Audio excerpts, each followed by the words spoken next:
आदाब। उत्तराखंड उत्तर प्रदेश की खबरों में आप सभी का बहुत बहुत इस्तकबाल है। आपके साथ मैं हूं जोहम रबा। देखेंगे तमाम बड़ी खबरें। आगाज करेंगे हेडलाइंस के साथ। अलीगढ़ में बोले पीएम मोदी, दंगे हत्या सपा का था ट्रेडमार्क। आज यूपी में अपराधियों की हिम्मत नहीं।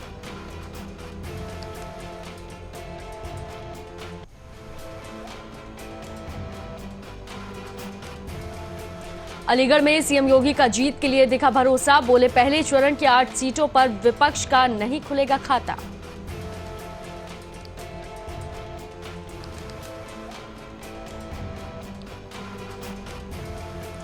मैनपुरी सपा प्रत्याशी डिंपल यादव पहुंची करहल। सपा कार्यकर्ताओं को बीजेपी कर रही संबोधित कर बीजेपी पर बोला हमला।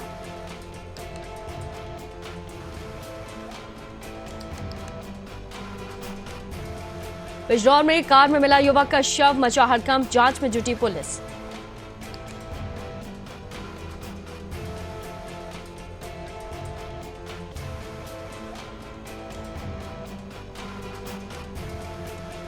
रामगढ़ में पुलिस और एएनटीएफ यूनिट की संयुक्त कार्रवाई। 5 किलो अफीम के साथ एक आरोपी हुआ गिरफ्तार।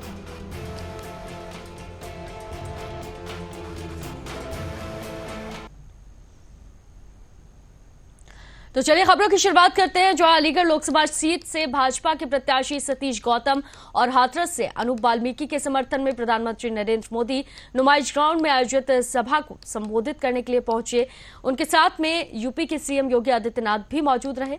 पीएम ने खिताब करते हुए बोला कि अलीगढ़ के ताले हो या हाथरस की हींग हो, भाजपा सरकार सभी उद्योगों को आगे बढ़ाने का कार्य कर रही है। भाजपा ने मुद्रा योजना के तहत 20 लाख रुपए तक का ऋण देने का काम किया। तो वहीं छोटे छोटे कारोबारियों के लिए पीएम विश्वकर्मा योजना भी चलाई। वहीं अलीगढ़ हाथरस में गरीबों को 40,000 से अधिक घर बना के दिए।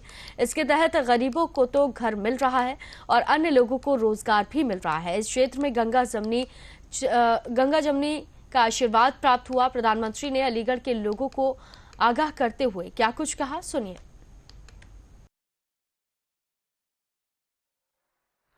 अलीगढ़ के लोगों को आगाह कर रहा हूं, मैं देशवासियों को आगाह करना चाहता हूं।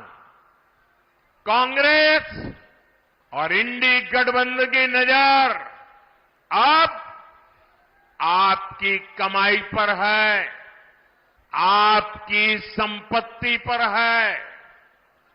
कांग्रेस के शहजादे का कहना है कि उनकी सरकार आई तो कौन कितना कमाता है, किसके पास कितनी प्रॉपर्टी है, किसके पास कितना धन है, किसके पास कितने मकान है, उसकी जांच कराएंगे।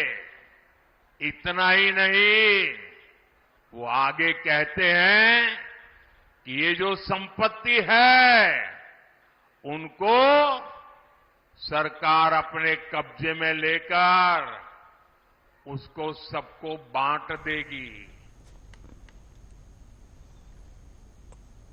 तो वहीं मुख्यमंत्री योगी आदित्यनाथ ने अलीगढ़ के नुमाइश मैदान में सोमवार को आयोजित जनसभा में विपक्ष पर तीखे कटाक्ष किए।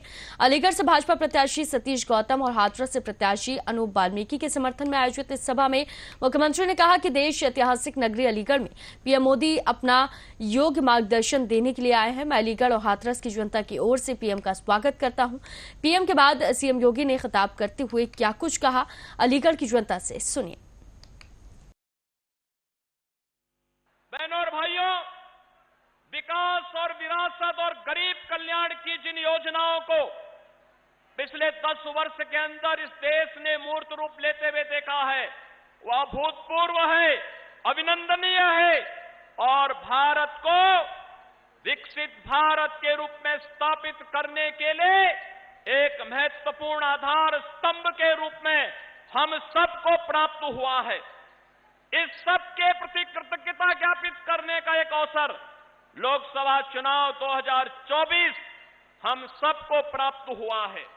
मेरी आप सबसे अपील है, अलीगढ़ और हाथरस की जनता जनार्दन को तो प्रधानमंत्री जी ने वह सब कुछ दिया जो यहां की जनता जनार्दन की दशकों से मांग थी, दशकों से मांग थी।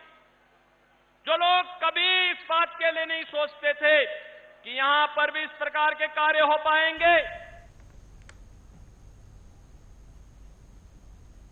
तो चलिए खबरों में आगे बढ़ते हैं, जहां मैनपुरी उपचुनाव के संग्राम ने यादव कुनबे को एक बार फिर से एकजुट कर दिया। मुलायम सिंह यादव की इस सीट को जीतने के लिए पूरा परिवार डिंपल यादव के साथ में चुनाव प्रचार में जुट गया। खुद डिंपल भी गांव-गांव जाकर लोगों से मुलाकात कर रहे हैं, चुनाव प्रचार में जुटी हुई हैं। मैनपुरी उपचुनाव में समाजवादी पार्टी प्रत्याशी डिंपल यादव करहल विधानसभा पहुंची। इस दौरान एक बेहद खूबसूरत तस्वीर सामने आई, जिसमें डिंपल एक ग्रामीण के छोटे से मेमने के साथ में दिख रही हैं। सपा अध्यक्ष अखिलेश यादव करहल विधानसभा सीट से ही विधायक हैं। डिंपल यादव ने करहल में ही चुनाव प्रचार की कमान संभाली और जिसकी तस्वीरें समाजवादी पार्टी ने अपने आधिकारिक ट्विटर हैंडल पर शेयर की हैं। इन तस्वीरों में डिंपल यादव कहीं महिलाओं से बात करती हुई दिखाई दे रही हैं, तो कहीं पर वो ग्रामीणों से अपने लिए वोट की अपील करती हुई भी दिखाई दी।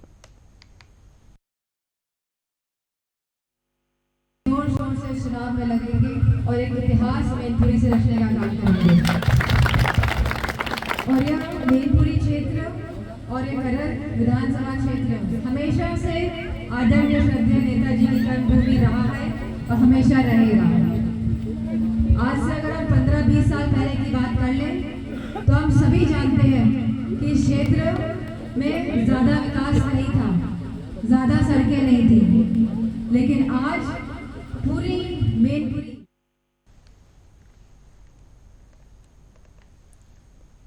तो वहीं पूर्व सांसद फिल्म अभिनेत्री जयप्रदा आचार संहिता के उल्लंघन के मामले में 313 के बयान दर्ज करने रामपुर एमपी एमएलए कोर्ट पहुंची और कोर्ट में सुनवाई के बाद कोर्ट ने अगली तारीख 2 मई तय की। तो वहीं मुरादाबाद के भाजपा प्रत्याशी सर्वेश कुमार की मौत पर कहा कि ये सोचने से भी बहुत दुखी हूं, क्योंकि सर्वेश जी मेरे भाई हैं, हर दुख सुख में मेरा साथ दिया, क्योंकि राजनीति में भी और व्यक्तिगत तौर पे भी मेरे साथ थे। आज सर्वेश जी मेरे साथ नहीं है, ये सोच नहीं पाती हूं। उनके परिवार से भी मेरे संबंध जुड़े हुए हैं और खास तौर पर सभी के लिए बताना चाहती हूं कि वो लोकप्रिय नेता हैं और लोगों के बीच में अपने जीवन को समर्पित किए हैं। आज वोट देने के बाद जो रिजल्ट आने वाले हैं और मुरादाबाद के सांसद बनने का 100% चांस उनको है और वो जीत का क्षण देख नहीं पाए। इस बात का मुझे बहुत दुख है। मैं परिवार को भी भगवान से प्रार्थना करती हूं कि उनको हिम्मत दे।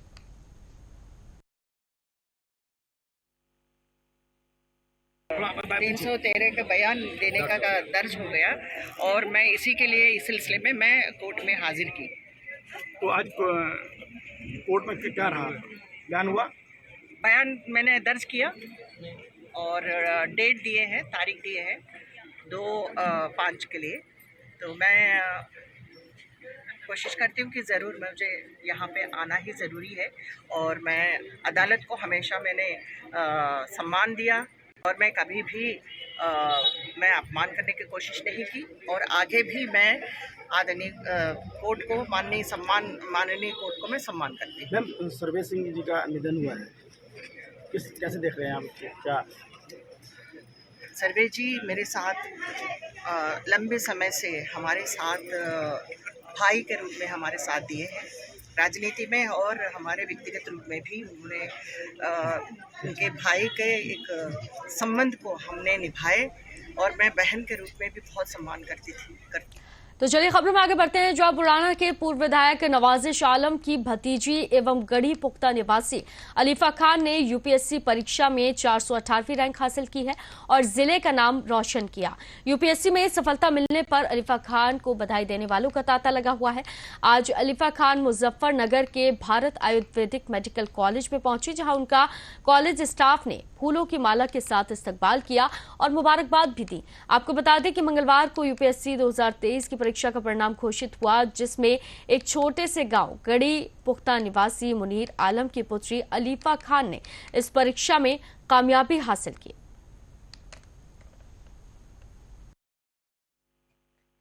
जी यूपीएससी क्लियर करा मैंने जी, मुझे बहुत ऊपर वाले का बहुत एहसान है।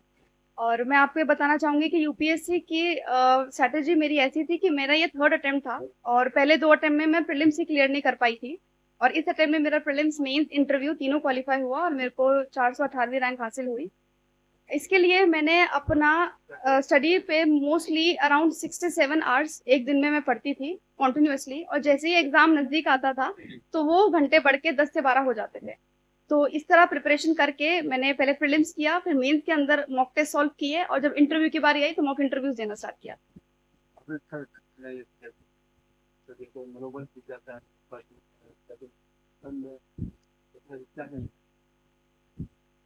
जी बिल्कुल, मेरा सेकेंड अटेम्प्ट में जब 1 नंबर से रह गया था तो मेरा मनोबल बिल्कुल गिर गया था, बहुत लोएस्ट पॉइंट था मेरा वो। फिर उस टाइम पे मेरी फैमिली ने मेरे को सपोर्ट किया, उन्होंने मेरे को बोला कि नहीं, you will do it, if you have the aim to do it then you will crack it ultimately. So कभी आप अपनी हिम्मत मत हारो, ऊपर बढ़ो और हम हैं आपके साथ। तो दे सपोर्टेड। तो आपका स्टार्टिंग से ही आपका इंटरेस्ट रहा है या मेरा इंटरेस्ट मेरे 12th के बाद मैं बिल्कुल क्लूलेस थी कि मुझे क्या करना चाहिए। तो उसके बाद मैंने थोड़ा रिसर्च किया, मुझे लोगों ने बताया, तो फिर मैंने देखा कि yes, Indian administrative service UPSC conduct करता है, ये एक एग्जामिनेशन है।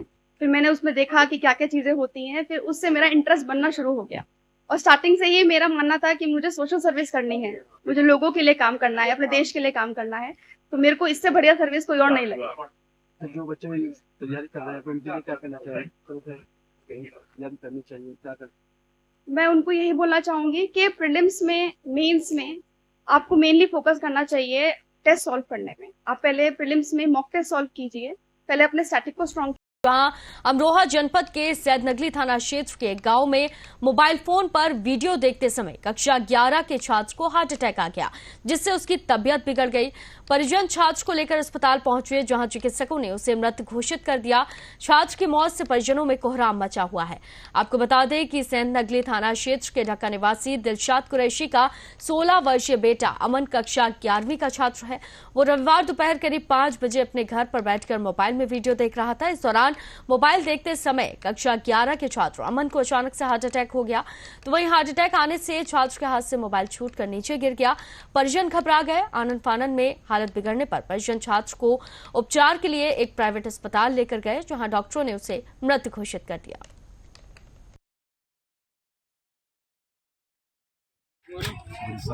अच्छा, वो आपका जो ये लड़का जो खत्म हुआ है, कैसे हुआ?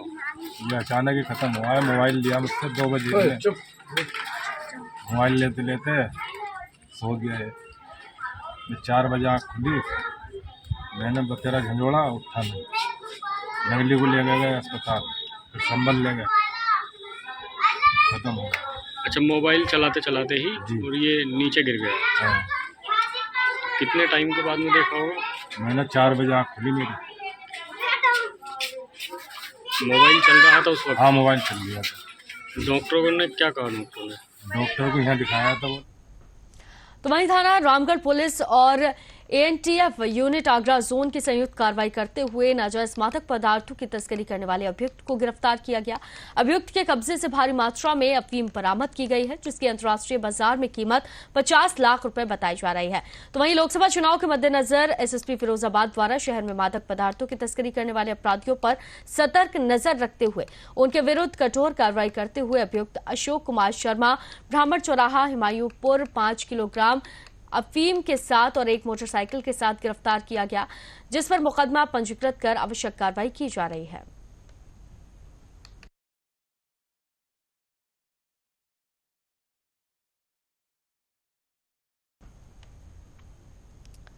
तो वहीं डॉक्टर भीमराव अंबेडकर की जयंती के उपलक्ष्य में नगर में एक भव्य शोभा यात्रा निकाली गई। इसके साथ ही सैकड़ों की संख्या में लोग एकत्रित हुए और युवा गीतों पर जमकर नाचते झूमते हुए नजर आए। शोभा यात्रा में जिले के विभिन्न क्षेत्रों से लोगों ने भागीदारी की। तो वहीं श्री संत रविदास धाम जन कल्याण ट्रस्ट के अध्यक्ष योगेश कुमार द्वारा आयोजित शोभा यात्रा रुड़की नगर निगम के समीप स्थित रविदास मूर्ति स्थल से प्रारंभ हुई। यात्रा से पहले योगेश कुमार ने दीप प्रज्वलन कर भगवान रविदास का पूजन किया। इसके बाद में यात्रा सिविल लाइन, मकलपुर, चुंगी और साथ ही माजरा, शेरपुरा, शंकरपुरी से होते हुए अन्य मार्गों तक पहुंची। और आपको बता दें कि वहां भीम जागरण का भी आयोजन किया गया।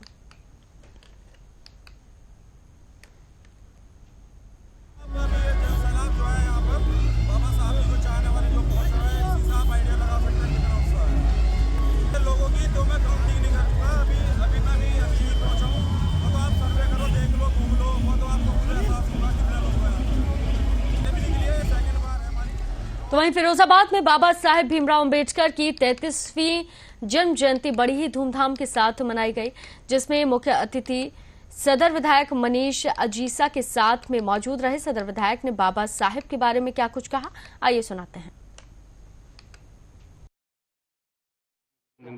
शोभा यात्रा निकली, इस पे आपका क्या संदेश जाता है? देखिए, परम पूज्य बाबा साहेब जो भारत के नहीं अभी तो पूरी दुनिया के दीन, शोषित, वंचित और जाति के आधार पर अपमान झेलने के लिए मजबूर ऐसे सब हम जो एक भाई हैं, एक ही परिवार है, उनके लिए बाबा साहब ने जो काम किया, जो बाबा साहब ने अपने जीवन में संघर्ष किया, पूरी मानवता युगों युगों तक उनके चरणों में अपनी कृतज्ञता ज्ञापित करती है।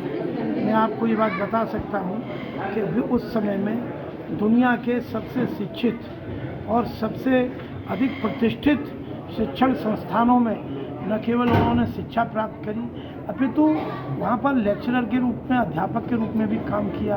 लंदन स्कूल ऑफ इकोनॉमिक्स से उन्होंने इकोनॉमिक्स काम किया, लॉ बैरिस्टर पढ़ा, जर्मनी से पढ़ा, कोलंबिया यूनिवर्सिटी अमेरिका से पढ़ाई करी और ऐसे इस स्तर के व्यक्ति।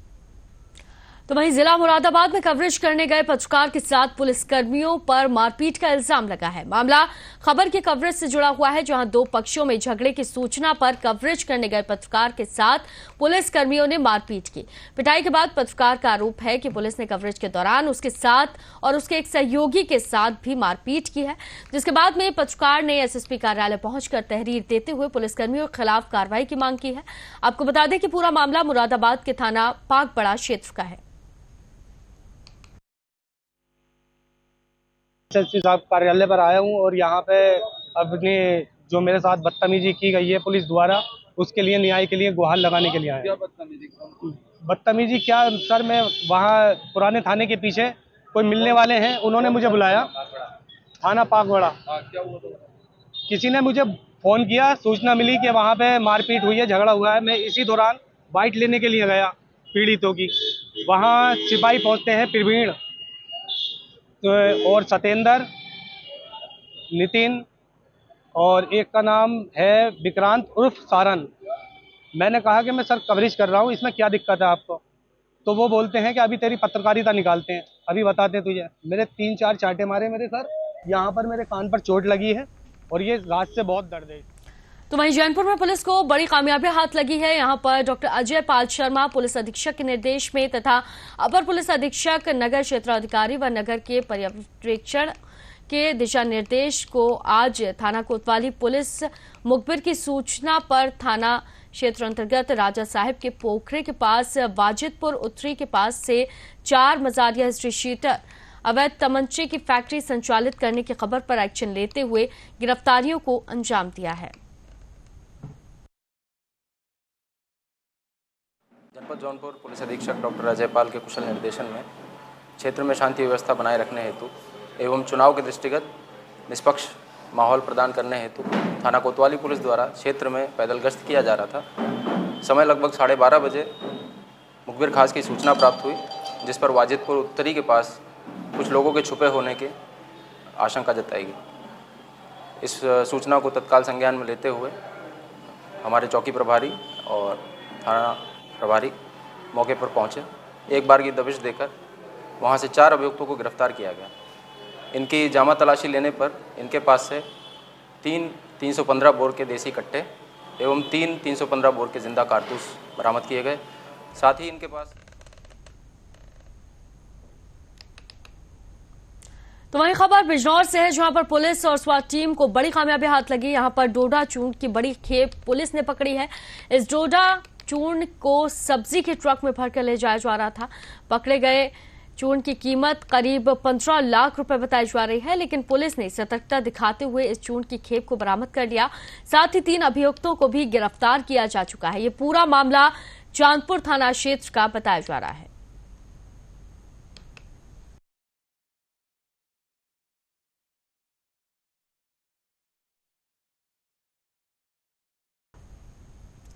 तो वहीं उत्तर प्रदेश के बिजनौर जिले के कोतवाली शहर थाना क्षेत्र में सोमवार को 24 वर्षीय एक युवक कार में मृत पाया गया। उसके सर पर गोली लगी है। मृतक की पहचान उत्तर प्रदेश के बिजनौर जिले के गांव त्रिलोकपुर निवासी रोहन के रूप में हुई है। पुलिस के अनुसार सोमवार को कोतवाली शहर पुलिस स्टेशन में कार में एक युवक के शव के बारे में एक पीसीआर कॉल मिली।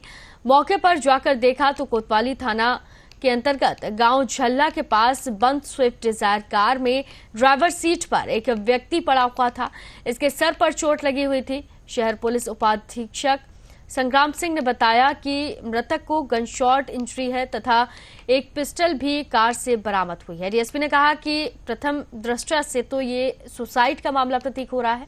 वहीं अपराध टीम के साथ फोरेंसिक विशेषज्ञों ने अपराध स्थल का निरीक्षण किया और साथ ही तस्वीरें ली। पुलिस जांच में जुटी हुई है।